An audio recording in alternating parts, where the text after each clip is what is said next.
मनपा प्रचार सभांमध्ये फडणवीसांनी आघाडी घेतलेली आहे। राज्यामध्ये मुख्यमंत्री फडणवीसांच्या 33 जाहीर सभा झाल्या, शिंदेंच्या 29 तर अजित पवार यांच्या 25 सभा झालेल्या आहेत। उद्धव ठाकरे यांच्या 3 तर राज ठाकरेंच्या 4 प्रचाराच्या सभा झालेल्या आहेत। मैदानामध्ये भाजप शिवसेना युतीकडून मुख्यमंत्री देवेंद्र फडणवीस, उपमुख्यमंत्री एकनाथ शिंदे, राष्ट्रवादी काँग्रेसचे अध्यक्ष अजित पवार आणि दोन्ही ठाकरे बंधू आणि काँग्रेस नेत्यांच्या तोफा धडाडलेल्या होत्या। ठाकरे बंधूंनी मर्यादित सभा घेतल्या, पण त्यांचा भर होता तो थेट शाखा भेटींवर।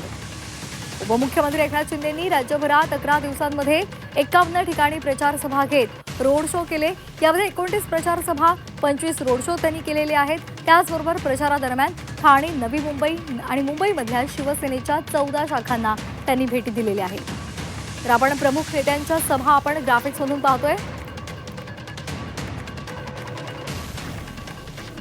तर देवेंद्र फडणवीसांनी किती सभा घेतल्या आहेत? 33 प्रचार सभा घेतल्या आहेत आणि 29 प्रचार सभा एकनाथ शिंदेंनी घेतलेल्या आहेत। तर अजित पवार यांनी 25 प्रचार सभा घेतलेल्या आहेत। तर उद्धव ठाकरे यांनी 3 प्रचार सभा घेतल्या आहेत, तर राज ठाकरे यांनी 4 प्रचार सभा घेतलेल्या आहेत।